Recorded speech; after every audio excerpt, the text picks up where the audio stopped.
Takže keď budete mať vlastne nejaký problém, môžem sa pomodliť. No, ďakujem pekne. Mala som také veľmi silné myšlienkové pochody, že už som sa skočiť z útesu, lebo som verila v reinkarnáciu a bola som tak vymýtá v mozgu, že pre mňa žiť alebo nežiť nebola nejaká závažná vec, že to bolo, však sa zase narodím. Keď som si pozeral vaše profily, že vy si píšete, že ste Ježišova marketérka. Ako sa človek k takému niečomu dostane? A vlastne týmto štýlom som začala jesť bylinky a viac sa v nich vzdelávať a takýmto štýlom som sa dopracovala k tomu, že ja neviem, sú nejaké jedlé listy a buriny, ktoré sú veľmi výživné a zdravé a tak som ich začala jesť. Neuvažili ste niekedy, že sa vrátiť k šachu? Úplne sa cítim tak sviežo. Človek má takú, že fakt, že koncentráciu a nenechá sa ničím rozptylovať, tak to je taký potom až špecifický oddychový stav mysle, že človek nemôže si dovoliť ničím iným rozmýšľať. A skúsite to naslepo. Dáma E7. Jazdec C4. D berie na E4. D berie E4.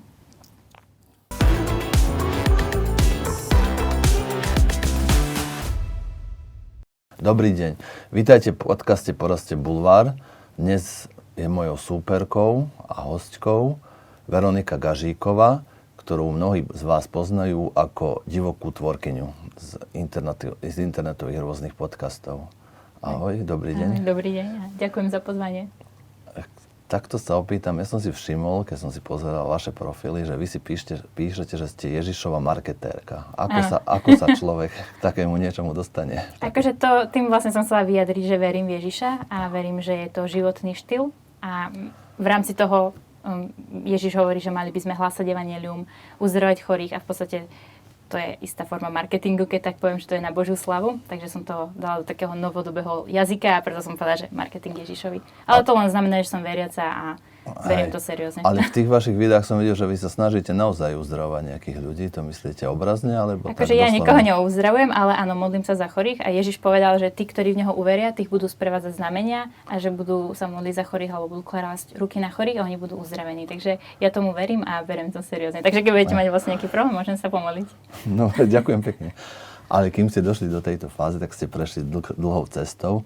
V detstve ste hrávali často šach, ako som počul. Že koľko hodín ste mu venovali? To aj neviem povedať, ale v podstate viem, že v 4 rokoch už som vedela postaviť figurky a sa mi zdá, ak si to dobre pamätám, takže už od 6 alebo 7 už som vyhrala majstrovstvá Slovenska do 8 a odtedy sa to tiahlo až do mojich 16. Že v podstate celý môj život bol šach. Hej. A denne ste koľko, keď ste pripravovali na nejaký turnaj? Akože niekedy to bolo veľa, mali sme aj niekedy, že sústredenia, že 8 hodín, ale akože, aby som bola úprimná, tak my sme to doma dosť radi flákali s bratmi. Hej. Takže 2 hodiny bol cieľ, niekedy viac, ale nie vždy sa to dodržavalo a tak. Tak na to, že ste flákali, brat dobre úspechy dosiahol, však on je teraz jeden z najlepších šachistov na Slovensku, nie? No tak už teraz nehovorím, že by to flákal, ale áno, akože zase keď sa človek niečomu venuje už od detstva hodiny denne a už má tú šachovú mentalitu, tak vie to ďaleko dotiahnuť. A ešte keď má rodičov, ktorí vyslovene sa stretli na šachovom turnaji s tým, že budú majstri, tak to je veľmi taká motivácia. A vy ste tiež neboli úplne najhoršia, ste boli dokonca vicemajsterka sveta, tuším, do 16 rokov, tak to bolo. Hej. A potom, čo sa stalo vlastne? Tak ja už som od 12 bola taká, že už som práve, že ani nechcela hrať šach, že už som bola taká, že nestojí mi to za ten čas, čo človek potrebuje preto obetovať a nenachádzala som sa v tom, som sa cítila v tom nenaplnená, lebo som v tom tak trošku hľadala asi nejaké také poslanie alebo identitu. No, čiže vlastne už od 12 mentálne som sa rozlúčovala so šachom a keď som vlastne išla do Grécka, tak to už bolo také, že už som vedela, že nechcem hrať šach. Takže paradoxne som hrala v podstate najlepšie a získala som medailu, lebo som bola taká, že mám to v podstate, to tak poviem zjednodušene, že na haku. Hej. A nebolo tým napríklad tenista Andrej Agassi hovoril, že žiadna výhra neprináša toľko radosti, ako bolestivá je prehra. Vy ste také niečo pociťovali, či ani nie? No áno, jasné, že keď je nejaká veľmi seriózna partia, človek fakt sa snaží dlhé hodiny, 6 hodín a potom prehrá a povedzme stratí niečo dôležité, nevyhra turnaj, tak jasné, že to boli.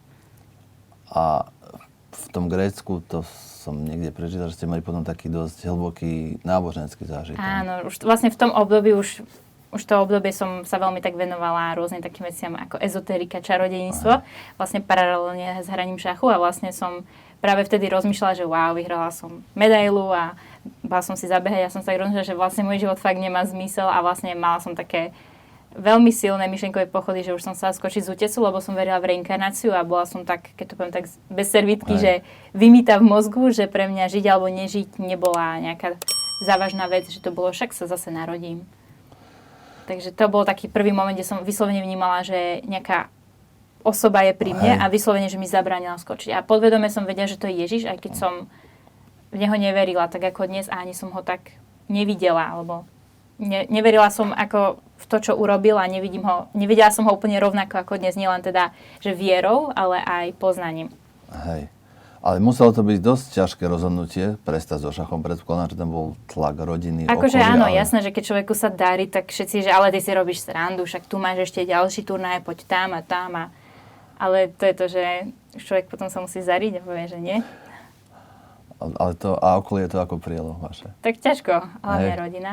Ale už potom človek si na to ako keby tak vie zvyknúť,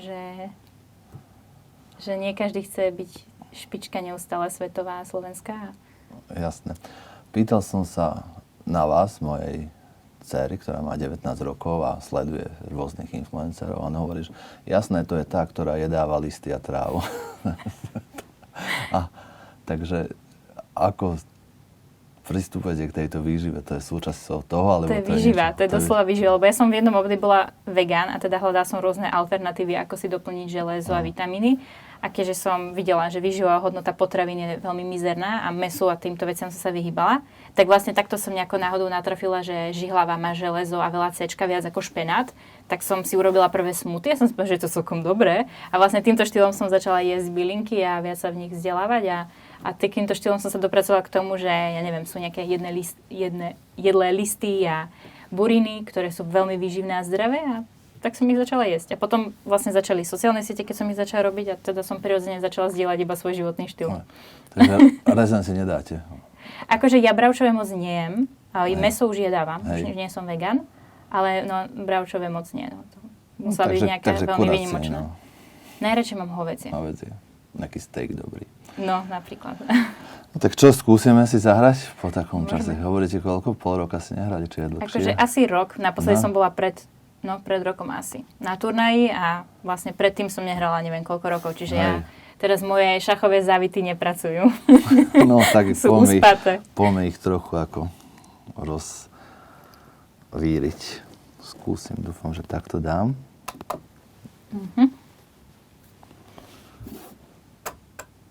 Tak sa dosledno? Okay. Prosím, takto, no. Ja už si aj nepamätám základnú teóriu normálne. To čo? No neviem, toto je ešte taká jednoduchá. Ktoré bolo vaše obľúbené otvorenie? Ja som ich mala viacej. Sicílsku, keď som hrala normálne, že bielými a... To je zvláštny pocit, nepamätať si ani základy. Ale podľa mňa si pamätáte, to nie je až také hrozné toto. Ja tu už prestávam si pamätať teóriu.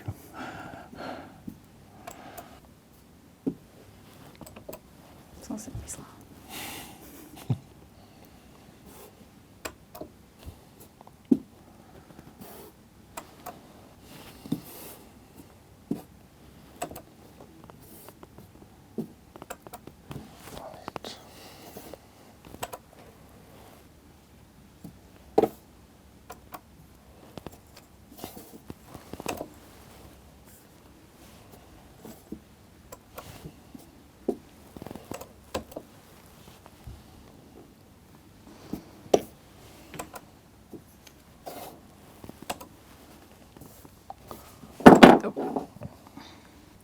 To je tu bol, nie?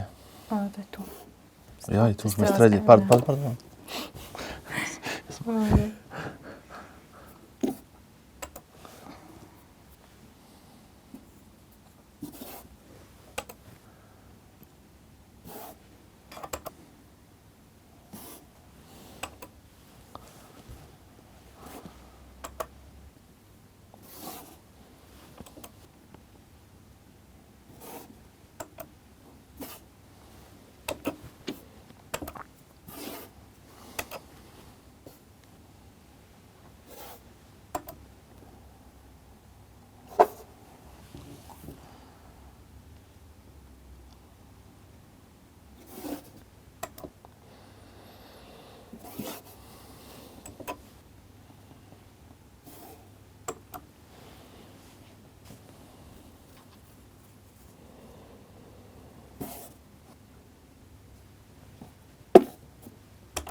Moje jediné šťastie.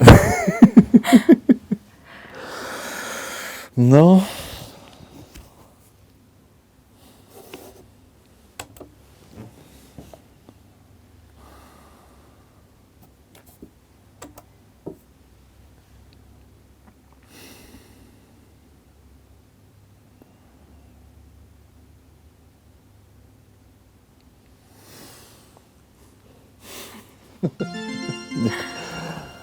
No. Som to trochu podcenil, no. A ja som sa zapotila. Bolo to úplne tragické? Tak akože vidíme, za normálnych okolností viem, že by som hrala lepšie. Len, no to je to, že keď človek nehrá, tak hovorím, že je to také... Aký je to pocit? No je to taký, že wow, že neviem si spomenúť na základné teoretické veci, že čo hrať na toto otvorenie a tak, to je taký blbý pocit. Hej. Lebo potom vlastne človek vie získať aj nejakú výhodu, alebo aspoň dá komplikovanejšiu pozíciu. Keď človek chce vyhrať, tak ideálne dá čím komplikovanejšiu pozíciu a nie takú jednoduchú. Potom vlastne čím jednoduchšia pozícia, tak tým ako keby ťažšie sa tomu povedzme silnejšiemu hráčovi vyhráva. No, takže vlastne môj cieľ bolo urobiť to čo najviac komplikované, aby vlastne tie moje skills sa mohli... Hej. Ale, a toto som ako si nevšimol. No. To je... Ale fakt hrali ste dobre, takže... No, ďakujem pekne, ako zase, ale keď človek nechá figúru, tak to nie je také hviezdne, no. Čo už narobíme. A skúsite to? Čo? Naslepo skúsime. No, ale to už viem teraz, že prehrám.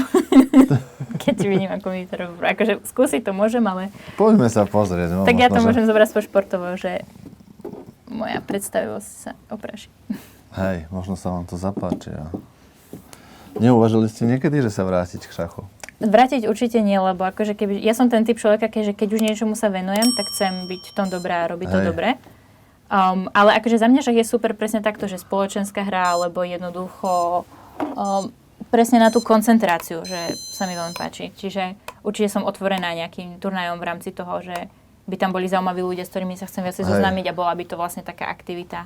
Alebo len tak presne, že s niekým sa stretnem a len tak jednu partiu, že si zahráme, tak to hej, ale už to, čo to bolo predtým, že fakt, že tréningy a turnaje, tak to už nie. Takže môžem sa otočiť. Dobre, takto. Dúfam, že teraz nerobím takú chybu. No a povedzte. Jazdec F3. No toto teraz. Jazdec C6. D3.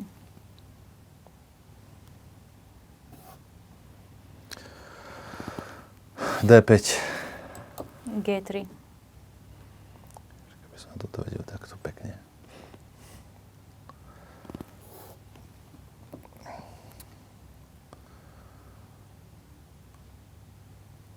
E5. Strelec G2.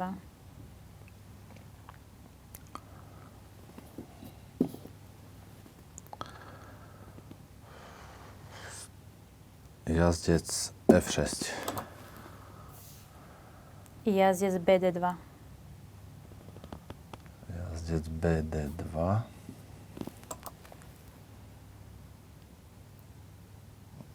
Jazdec E7.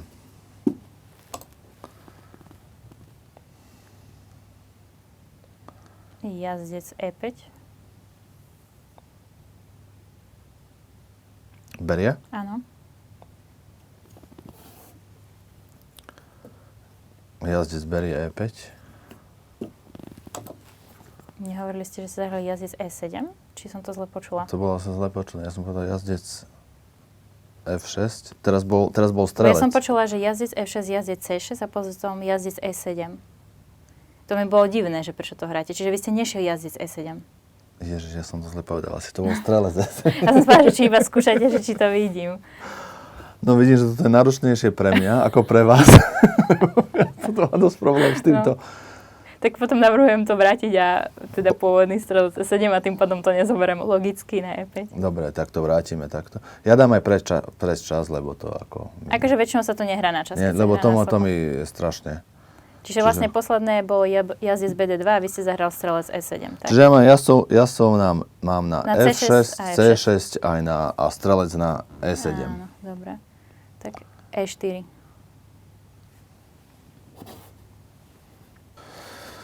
No, D berie na E4.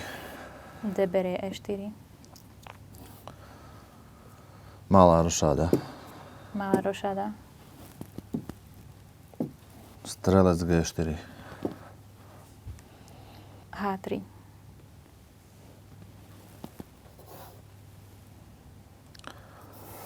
Strelec E6. B3.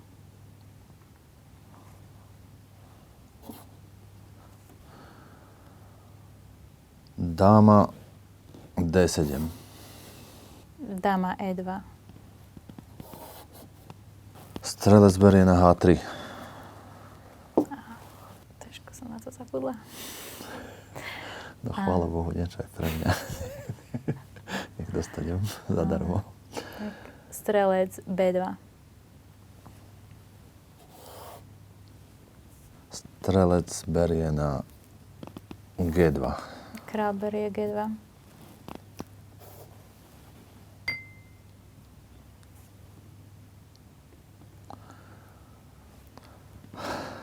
Strelec D6. Väža AD1.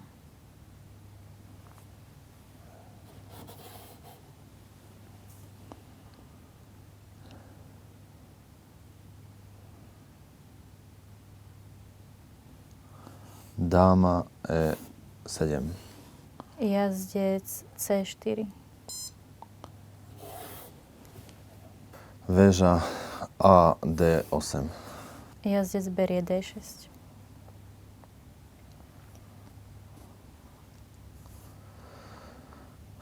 Väža berie D6. Strelec A3.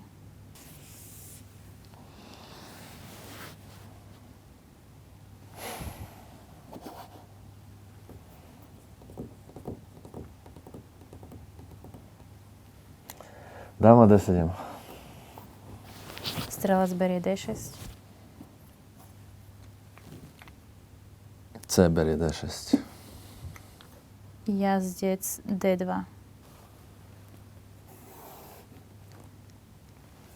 Jazdec D4.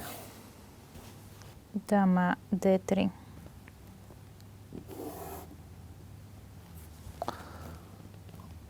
Jazdec berie na C2.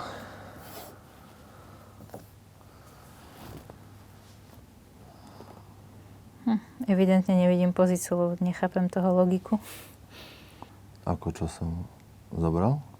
No, však na C2 bol... Nie, F2, pardon. Aha, Nie, to je C2. No, lebo tam bol pešiak. No, beriem na to pešiaka. A mám tam dámu a nevidím, čo by to chránilo. Práve, že snažím sa na to prísť, lebo to mi príde... A dáma je na E3. Nie, dáma na D3. Moja. Pardon, teda som chybil. OK. Tak ale aspoň viem, že nejako to ešte vidím. Vidíte, dobre. Vidíte veľmi dobre. Tak dáma G4. C3. Jazdec E6. Dáma F3. Dáma? F3. F3. Dáma G6. Väža FE1.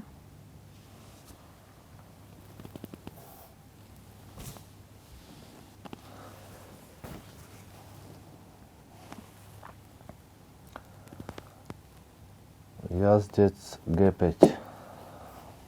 Dáma E3.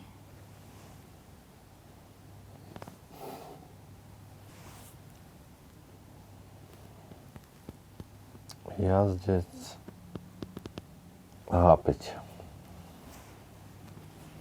Jazdec F3.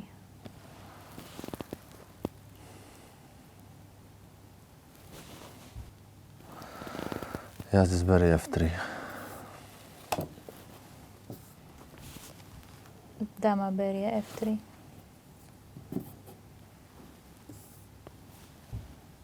F5. E berie F5.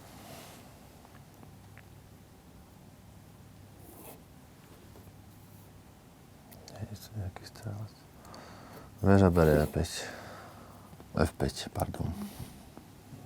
Dáma D5 šach.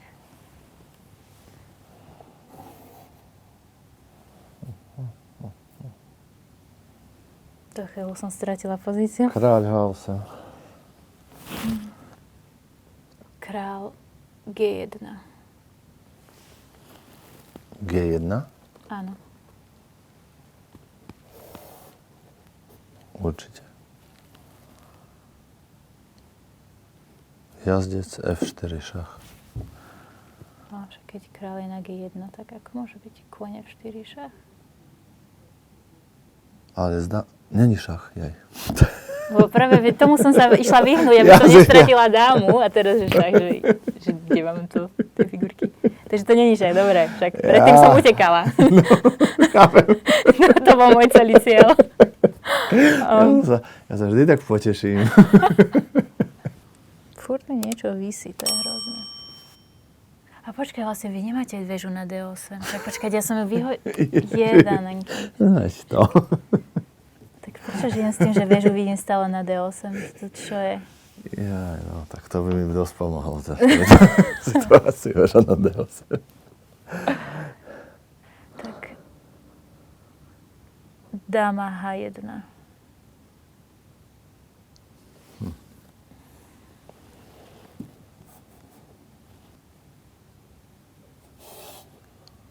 Väža H5. Dáma berie B7.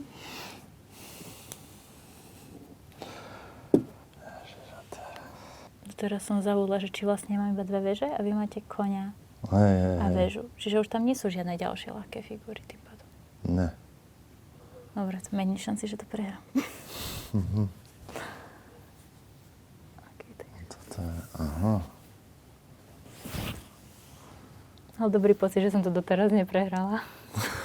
Tak toto. Už toto beriem za úspech. Toto ako neprehráte už teraz. H6. Dáma B8.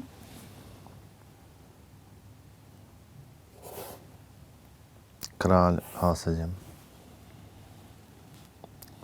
Dáma berie D6. Dáma G4. Neprišla som na to, ako zabrániť matu.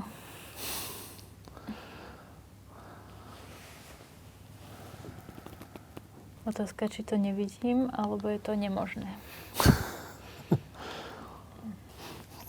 Dáma C6. Dáma C6. Áno.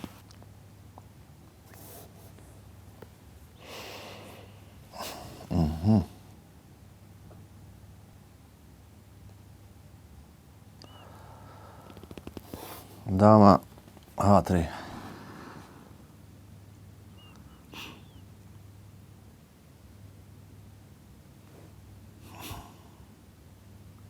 Dáma E4.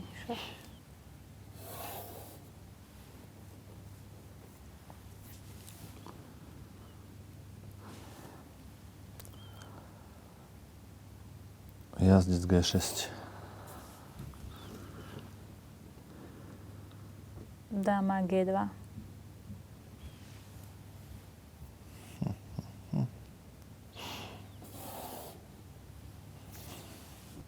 Dáma F6.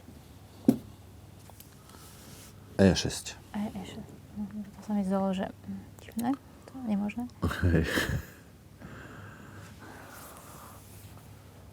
Väža D5.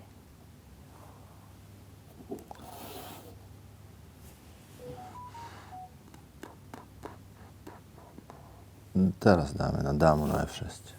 Väža ED1.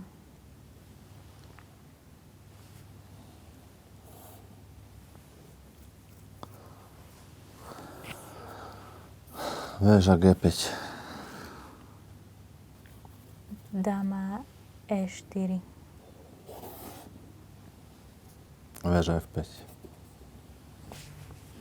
Väža D6.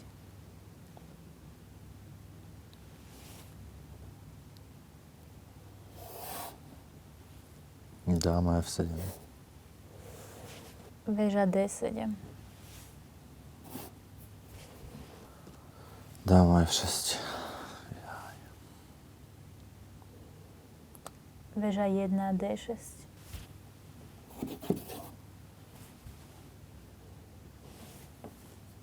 Dáma G5. Väža 1 bere, väža bere A7.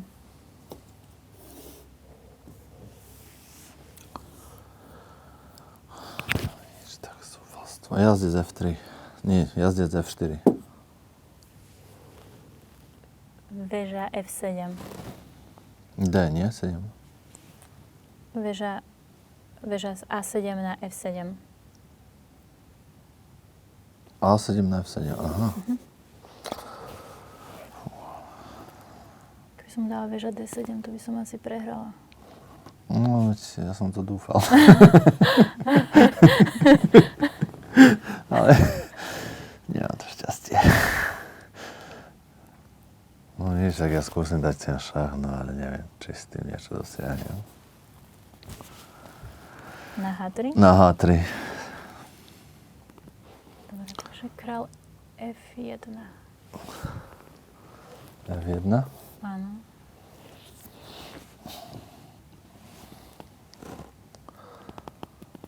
Dáma.